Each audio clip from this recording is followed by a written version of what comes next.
Dear students, in previous video I have discussed in details about primary and secondary data. We have also seen different methods of collecting these primary and secondary data. Now in this video I would like to discuss with you the investigation methods of collecting data. क्योंकि आप जानते हैं सांख्यिकी में समस्याओं के अध्ययन करने के लिए समंकों की आवश्यकता होती है जिनको हम समस्या के अनुरूप कलेक्ट करते हैं। तो आज का जो पॉइंट ऑफ डिस्कशन रहेगा हमारा सेंसस इन्वेस्टिगेशन मेथड। समंकों को संग्रहित करने की अनुसंधान की दो विधियां होती हैं, जिसमें पहला मेथड कहलाता है सेंसस इन्वेस्टिगेशन मेथड, हिंदी में बोलते हैं समग्र या संगणना अनुसंधान रीति। दूसरा मेथड होता है सैंपलिंग इन्वेस्टिगेशन मेथड, निदर्शन अनुसंधान रीति। और थर्ड पॉइंट में मैं आपसे बात करूंगा कि अगर आपको सैंपल लेना है, सैंपल मेथड से डाटा कलेक्ट करना है, तो सैंपल लेने के तरीके क्या क्या हैं, किस तरह से आप सैंपल लेंगे, कौन कौन से मेथड्स हैं। तो पहला पॉइंट स्टार्ट करता हूँ, सेंसस इन्वेस्टिगेशन मेथड, समग्र या संगणना अनुसंधान विधि। तो इस विधि में जो भी आपकी समस्या होती है उससे संबंधित समूह की जितनी भी इकाइयाँ होती हैं उन सभी का हम अध्ययन करते हैं। अर्थात इस विधि को संपूर्ण गणना, कंप्लीट इन्यूमरेशन या संगणना अनुसंधान, सेंसस इन्वेस्टिगेशन भी कहते हैं। मीन्स यहाँ पर जितनी भी इकाइयाँ समूह में होंगी सभी इकाइयों का आपको अध्ययन करना होगा।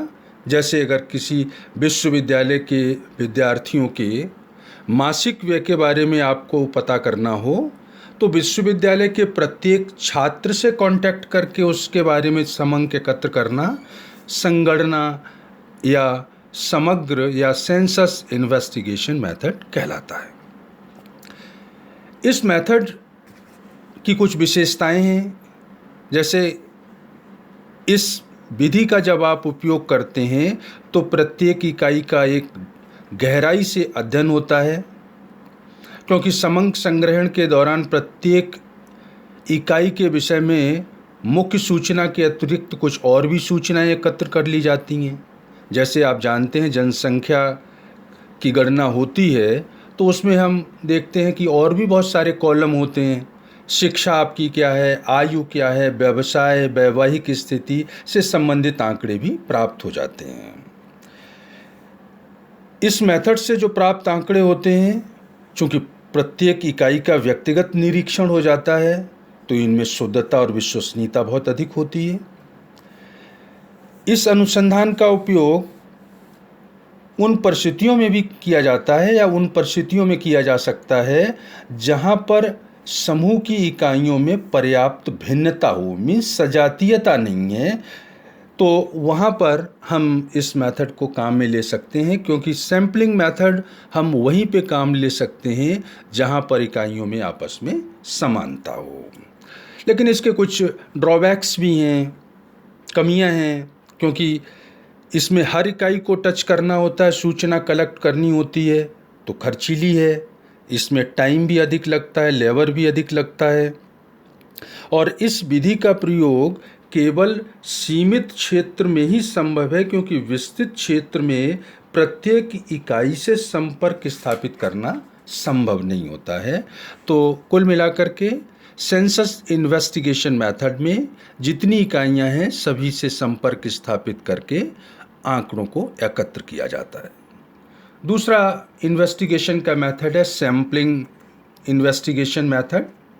सैम्पलिंग को प्रतिदर्श अनुसंधान भी कहते हैं, और इस प्रतिदर्श अनुसंधान में समग्र या यूनिवर्स की जितनी इकाइयां हैं उनमें से कुछ प्रतिनिधि इकाइयों को छांट लिया जाता है और उनके आधार पे निष्कर्ष निकाल लिए जाते हैं।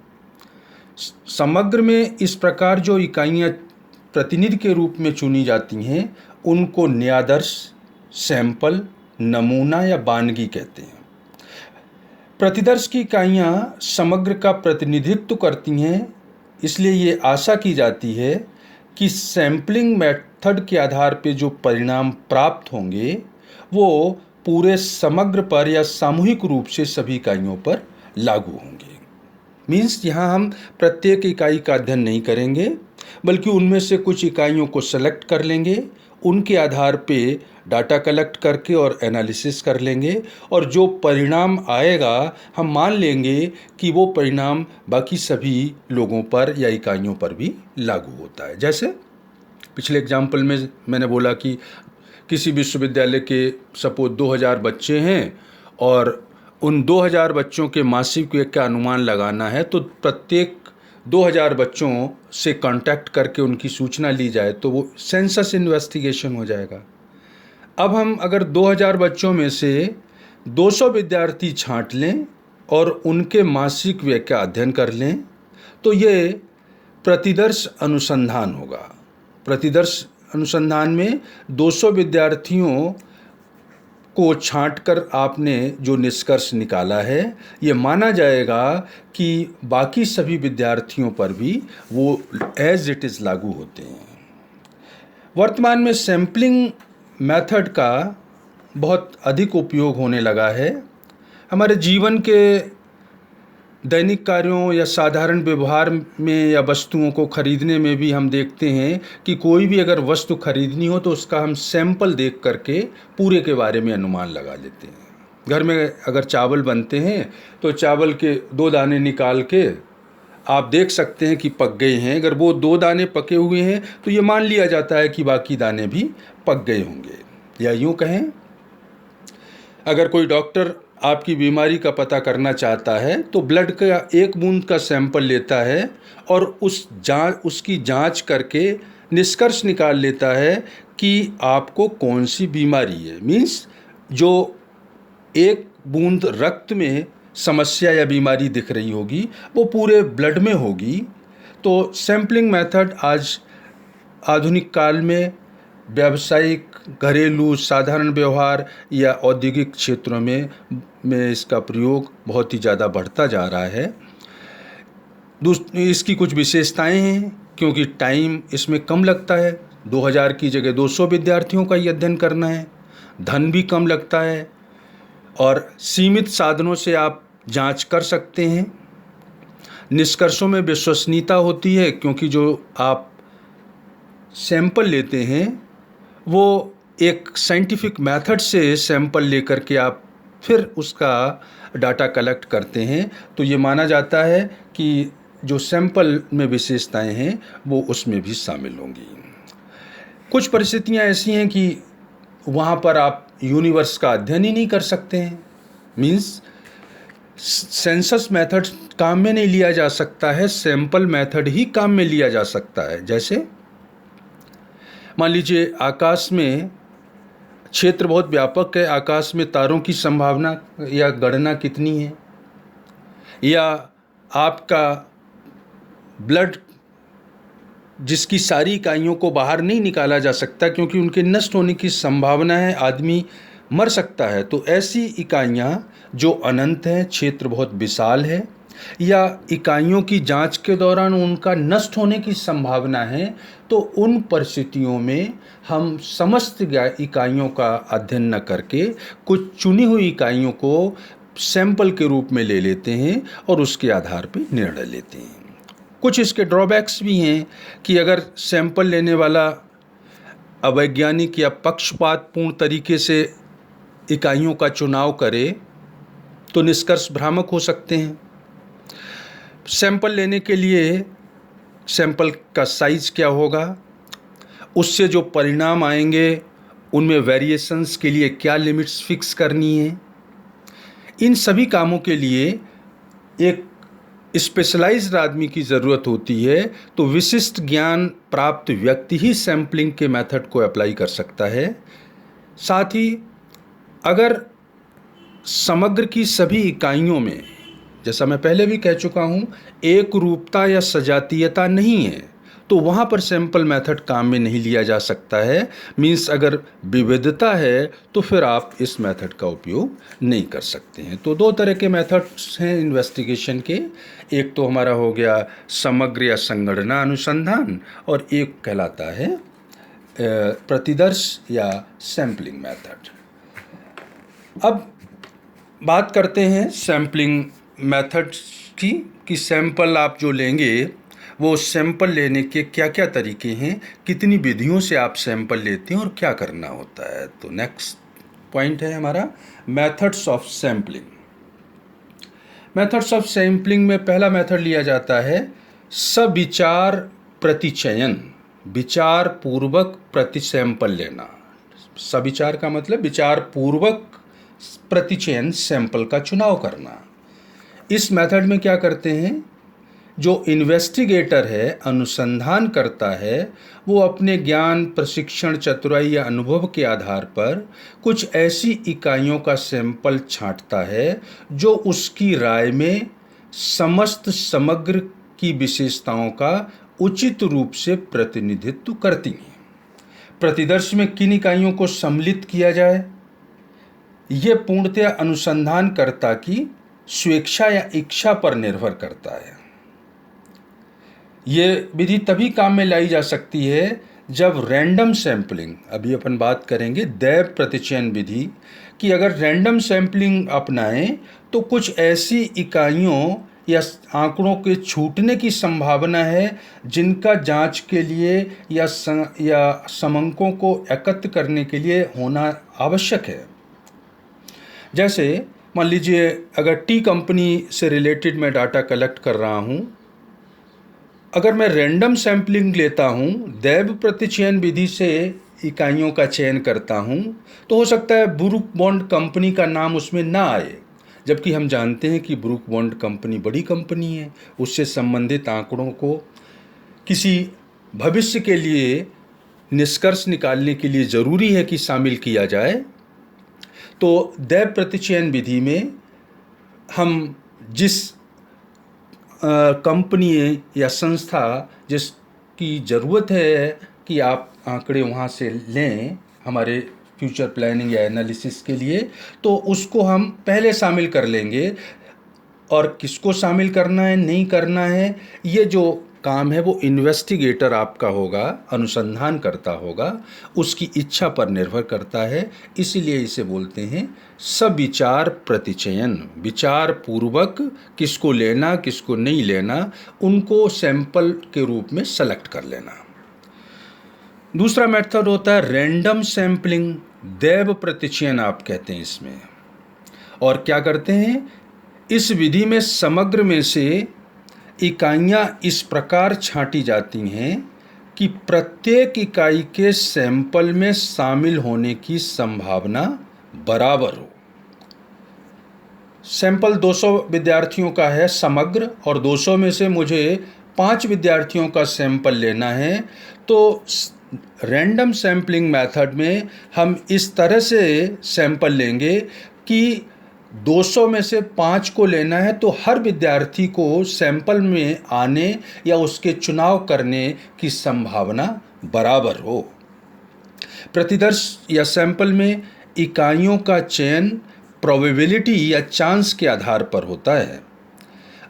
ये अनुसंधानकर्ता की इच्छा या पक्षपात से प्रभावित नहीं होती है। यहाँ अनुसंधानकर्ता ये नहीं है कि 200 में से कौन से 5 विद्यार्थी हैं या X विद्यार्थी को लेना है वो लिया ही जाएगा, वो संभव नहीं होगा। सभी को समान अवसर है, 5 विद्यार्थी छांटने हैं तो किसी भी विद्यार्थी के सेलेक्ट होने की संभावना बराबर होती है।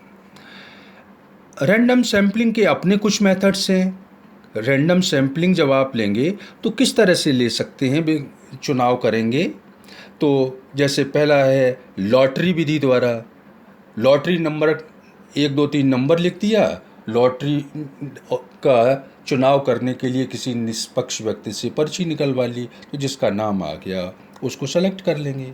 इसी तरह से ढोल में लकड़ी या गत्ते के टुकड़े डाल दिए नंबर लिख करके और उनको मिक्स कर दिया, और फिर आप उसमें से किसी लकड़ी के टुकड़े या गत्ते को उठा लें और उस पर जो नाम आएगा या नंबर आएगा उसको सेलेक्ट कर लें। तीसरा होता है दैव संख्याओं के आधार पे by random numbers. Random numbers क्या हैं? कुछ सांख्यिकों द्वारा, स्टैटिस्टिक के जो विद्वान थे उनके द्वारा रैंडम नंबर्स की टेबल तैयार की गई हैं। तो इस विधि में सैंपल में सम्मिलित किए जाने वाले मद दैव संख्याओं के माध्यम से चुन लिए जाते हैं। रैंडम नंबर्स की जो टेबल उन लोगों ने तैयार की हैं, उस टेबल के आधार पर हम उन संख्याओं का चुनाव कर सकते हैं जिनको सैंपल में शामिल करना है। दैव संख्याओं की जो टेबल्स हैं वो बहुत सारे सांख्यिकों द्वारा तैयार की गई हैं, जैसे Tippett's random sampling number, Kendall and Smith random numbers हैं। इसी तरह से रैंडम कॉरपोरेशन रैंडम नंबर्स हैं। तो इन सांख्यिकों द्वारा जो दैव संख्याओं की तालिकाएं तैयार की गई हैं, उनमें बताई गई विधियों के आधार पर हम समंकों का सैंपल के रूप में चुनाव कर सकते हैं। इसी का एक और तरीका होता है व्यवस्थित दैव प्रतिचयन विधि, systematic random sampling method. Systematic random sampling method में समस्त इकाइयों को किसी एक निश्चित आधार पे पहले हम क्रमबद्ध कर देंगे। जो भी यूनिवर्स है, जितनी इकाइयां हैं, सबको पहले हम एक ऑर्डर में व्यवस्थित कर देंगे, चाहे वो न्यूमेरिकल हो, संख्यात्मक हो, वर्णात्मक अल्फ़ाबेटिकल हो, ज्योग्राफिकल हो, किसी भी आधार पे हम उनको व्यवस्थित कर देंगे। फिर इसके बाद हम क्या करते हैं, संख्याओं को निश्चित वर्ग विस्तार क्लास इंटरवल में बांट देते हैं। क्लास इंटरवल क्या होगा? 200 इकाइयाँ हैं, 5 का सैंपल लेना है, तो 200/5 मीन्स क्लास इंटरवल हो गया 50 का। तो वर्ग विस्तार 50 का हो गया, तो 0 से 50, 50 से 100, 100 से 150, 150 से 200 हमने वर्ग बना दिए। फिर हम क्या करते हैं कि प्रथम वर्ग में से एक इकाई को रैंडम मेथड से चूज कर लेते हैं। 0 से 50 में रैंडम सैम्पलिंग के जो मेथड हैं, किसी भी एक इकाई को दैव प्रतिचयन विधि के आधार पे उस चयन कर लेंगे। अब अगली इकाई कौन सी होगी, अगली इकाई का कौन सा नंबर सेलेक्ट किया जाना है, उसके लिए हम क्या करते हैं कि पहली जो इकाई आपने चूज की है, सपोज 30 आया, तो अगली इकाई में 30 प्लस क्लास इंटरवल हमारा कितना है, 200 डिवाइडेड बाई 5, 40 आया था, तो 40 क्लास इंटरवल है, तो पहली इकाई अगर 30 है तो दूसरी इकाई 30 प्लस 40 70 नंबर वाली होगी। अगली होगी 70 प्लस 40 110 नंबर वाली, 110 प्लस 40 150 नंबर के क्रम में जो आ रही है। कहने का मतलब इस विधि में आप पहली इकाई का दैव प्रतिचयन के आधार पर चुनाव करते हैं और अगली इकाइयों के लिए पिछली जो इकाई आपने चुनी है उसमें वर्ग विस्तार या क्लास इंटरवल को ऐड कर देते हैं और उस नंबर की संख्या का चुनाव कर लिया जाता है। एक और मेथड होता है जिसको कहते हैं मिक्स सैम्पलिंग। मिक्स सैम्पलिंग का मतलब हमारा होता है कि इसमें उपरोक्त दोनों तरह की विधियों की विशेषताओं को सम्मिलित किया जाए। दोनों तरह की विधियों से मतलब सविचार प्रतिचयन deliberate sampling and random sampling दैव प्रतिचयन। तो दोनों तरह की ये जो विधियां हैं उनकी विशेषताओं को अगर आप सम्मिलित करते हैं तो इस तरह की जो प्रक्रिया होगी वो कहलाती है मिक्स्ड सैम्पलिंग, मिश्रित प्रतिचयन। जैसे मान लीजिए अगर आपको 200 विद्यार्थियों के 2000 विद्यार्थी हैं सपोज, या 200 में से 20 विद्यार्थियों के का चुनाव करना है बौद्धिक स्तर के लिए, तो हम क्या करेंगे, पहले 200 विद्यार्थियों को अलग अलग स्तरों में बांट देंगे। मीन्स फर्स्ट डिवीज़न कितने हैं, सेकंड डिवीज़न कितने हैं, थर्ड डिवीज़न कितने हैं और फेल कितने हैं, उनको विभिन्न वर्गों में या स्ट्रेटा, सबसे पहले उनका वर्गों में विभाजन कर देंगे। First division, second division, third division और फेल कर दिया। अब हमें 200 में से सपोज 20 लेने, इट मीन्स आपको 10% स्टूडेंट्स का ही सिलेक्शन करना है। तो हम क्या करेंगे, अब प्रत्येक जो वर्ग हमने बनाया था, first division, second division, third division और फेल का, उनमें से 10% विद्यार्थी हर वर्ग से मुझे लेने हैं।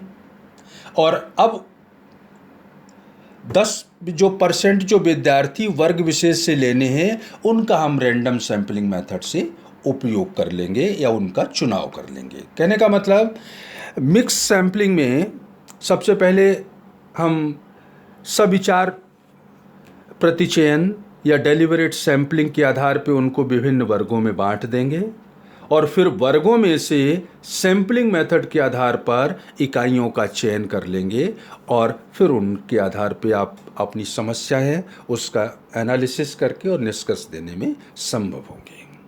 तो आज के लिए इतना ही। ब्रीफ में मैं एक बार फिर रिवाइज कर देता हूँ।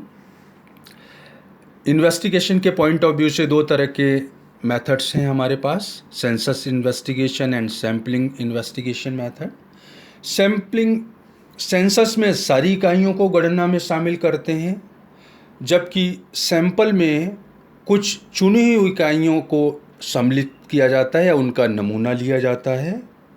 उनके आधार पर निष्कर्ष निकाल के ये मान लिया जाता है कि वही निष्कर्ष सभी इकाइयों पर उसी रूप में लागू होता है।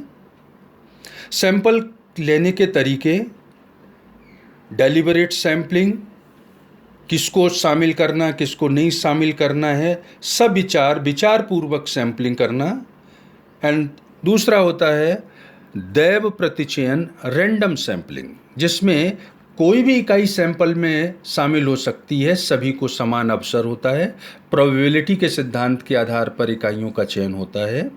इसके कई सब मेथड्स हैं। लॉटरी से हम चुन सकते हैं, डोल घुमा करके चुन सकते हैं, रैंडम नंबर्स जो स्टैटिस्टिशियन ने दिए हैं उनके आधार पर हम चुनाव कर सकते हैं, या सिस्टमेटिक रैंडम सैम्पलिंग मेथड है जिसमें पहले उनको अरेंज कर देंगे, क्लास इंटरवल निकाल लेंगे और पहली इकाई तो रैंडम मेथड से और नेक्स्ट इकाइयों के लिए पिछली इकाई का नंबर प्लस क्लास इंटरवल जोड़ के दूसरी तीसरी इकाई का चुनाव हो जाएगा।